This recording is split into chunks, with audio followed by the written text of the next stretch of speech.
آؤ میں جناب سجاد کے غلام کا واقعہ کرنا چاہتا ہوں. عظمت امام کو سمجھے, عظمت معصوم کو سمجھے, اور معصوم کے غلام کا مقام سمجھے. امام سجاد کا ایک غلام ہے, راوی کا نام ہے سعید بن مسیب. وہ کہتا ہے مدینے میں بارش نہیں ہو رہی تھی, ہر بندہ پریشان, سب لوگوں کی فصلیں تباہ ہو گئی, ہر بندے کا مال و دولت ختم ہو گیا, بارش نہیں ہو رہی, قحط سالی ہے.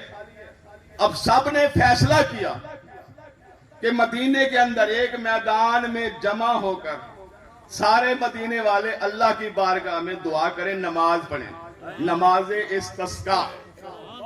یہ نام بھی یاد رکھا کرو نمازوں کے. اور نماز استسقاء یہ واحد نماز ہے جو جماعت کے ساتھ پڑھی جا سکتی ہے, واحد مستحب نماز جو جماعت کے ساتھ پڑھی جا سکتی ہے, نماز استسقاء.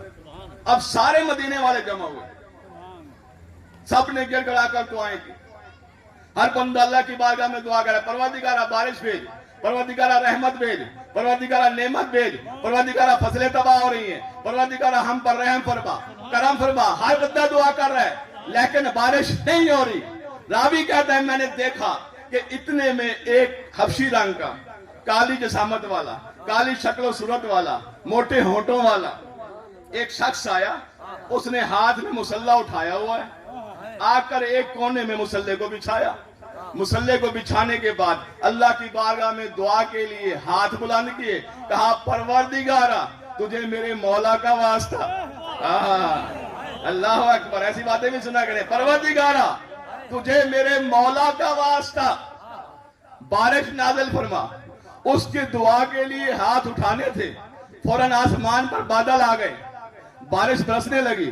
سعید راوی کہتا ہے میں نے یہ منظر دیکھا, کسی کو پتہ نہ چلا دعا مانگنے والا کون تھا. اس نے بھی جلدی سے ہاتھ نیچے کر لیے, مصلی کو لپیٹا, وہاں سے چلا. سعید راوی کہتا ہے میں اس کے پیچھے پیچھے گیا, اس کا تعاقب کرتا ہوا اس کے پیچھے پیچھے گیا کہ یہ ہے کون, اس کا مولا کون ہے. خوش قسمت ہے شیعان علی, خوش قسمت ہے اہل بیت کے ماننے والے. فخر سے کہا کرو کہ اللہ نے ہمیں ایسے امام عطا کیے کہ جن کا نام ہم میدان میں بھی لے سکتے ہیں, ہر جگہ لے سکتے ہیں. فخر سے سر بلند کر کے کہا کرو کہ اللہ نے ہمیں علی عطا کیا ہے, اللہ نے ہمیں حسن جیسا امام دیا ہے, اللہ نے ہمیں حسین جیسا سخی دیا ہے, اللہ نے ہمیں سجاد جیسا کریم عطا کیا ہے. وہ سعید کہتا ہے کہ میں اس کے پیچھے پیچھے چلا, میں نے اس کا تعاقب کیا. میں نے کیا دیکھا کہ وہ چلتا ہوا ایک گھر میں داخل ہوا. میں دروازے پر پہنچا, پتا چلا یہ گھر کوئی عام گھر نہیں تھا, سید سجاد کا گھر تھا, یہ کریم گھر تھا. میں بڑا حیران ہوا کہ اتنا مستجاب الدعوات شخص کہ سارے مدینے والے بڑے بڑے مفتی لوگ, بڑے بڑے عالم لوگ, بڑے بڑے خطیب اور بڑے بڑے قاری لوگ دعائیں مانگتے رہے, کسی کی دعا قبول نہیں ہوئی. یہ ایک ایسا شخص جس کی کالی رنگت ہے, جس کے موٹے ہونٹ ہیں, جس کے پاؤں چپٹے ہیں, جس کا قد چھوٹا ہے. ایسی محبت ہوتی ہے آل محمد سے. فضہ بھی حبش سے آئی تھی, یہ بھی حبشی تھا, بلال بھی حبشی تھا, لیکن یہاں رنگ و صورت نہیں دیکھی جاتی, یہاں کردار دیکھا جاتا ہے, یہاں نیت دیکھی جاتی ہے, یہاں سیرت دیکھی جاتی ہے. درے آل محمد پر نہ کوئی چالاکی دیکھی جاتی ہے, نہ رنگ و صورت دیکھی جاتی ہے, کردار دیکھا جاتا ہے, سیرت دیکھی جاتی ہے. اس بندے نے آ کر دق الباب کیا. خادم باہر آئے, پوچھا کیسے آنا ہوا. سعید کہتا ہے کہ میں نے سید سجاد سے ملنا ہے. خادم نے اندر بلایا, خدمت امام میں آیا. توجہ تو ہے نا آپ کی, خدمت امام میں آیا. مولا کی بارگاہ میں عرض کرنے لگا, مولا مجھے آپ کا ایک خادم چاہیے. مولا نے سارے نوکروں کو بلایا, سارے خادموں کو بلایا, سارے غلاموں کو بلایا, اور مولا سید سجاد وہ کریم ہستی ہیں جس نے اپنی زندگی میں 10,000 غلام لے کر ان کو آزاد کیا تھا. یہ امام سجاد کی سیرت تھی. غلام خریدتے تھے, غلام خریدنے کے بعد اس کی تربیت کرتے تھے, تربیت کرنے کے بعد آزاد کرتے. یہ تبلیغ کا طریقہ تھا امام کا, اسے آزاد کر دیتے تھے. 10,000 غلام امام نے خریدے، اپنے پاس رکھا، تربیت کی، ان کو آزاد کر دیا، اس لیے کہ جہاں بھی یہ جائیں گے وہاں جا کر علوم آل محمد کو پھیلائیں گے، جہاں بھی جائیں گے علوم آل محمد کو پھیلائیں گے، سیرت ائمہ معصومین کو پھیلائیں گے۔ وہ آیا، مولا مجھے آپ کا غلام چاہیے۔ مولا نے سارے غلاموں کو بلایا، 2 قطاروں میں غلام کھڑے ہو گئے۔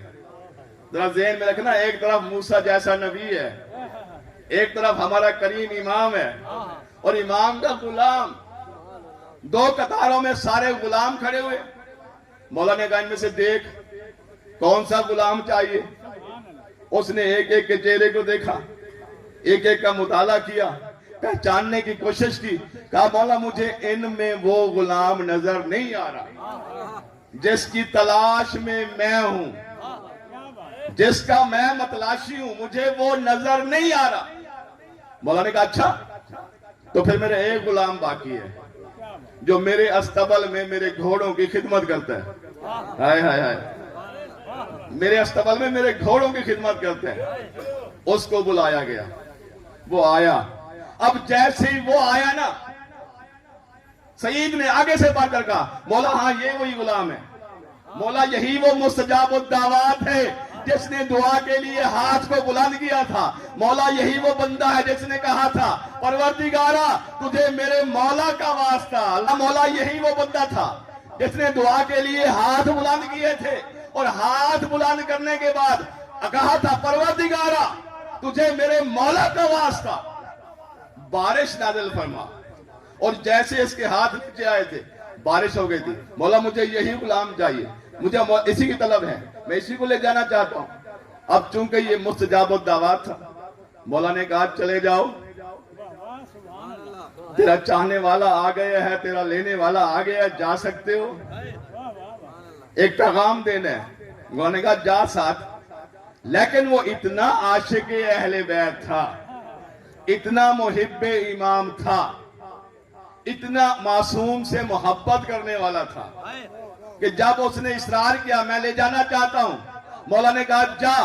دروازے کی چوکھٹ پر اس نے قدم رکھا، اور قدم رکھنا تھا کہ جسم سے روح پرواز کر گئی۔ سعید کہتا ہے مولا میں تو اسے لے جانا چاہتا تھا، یہ کیا ہوا؟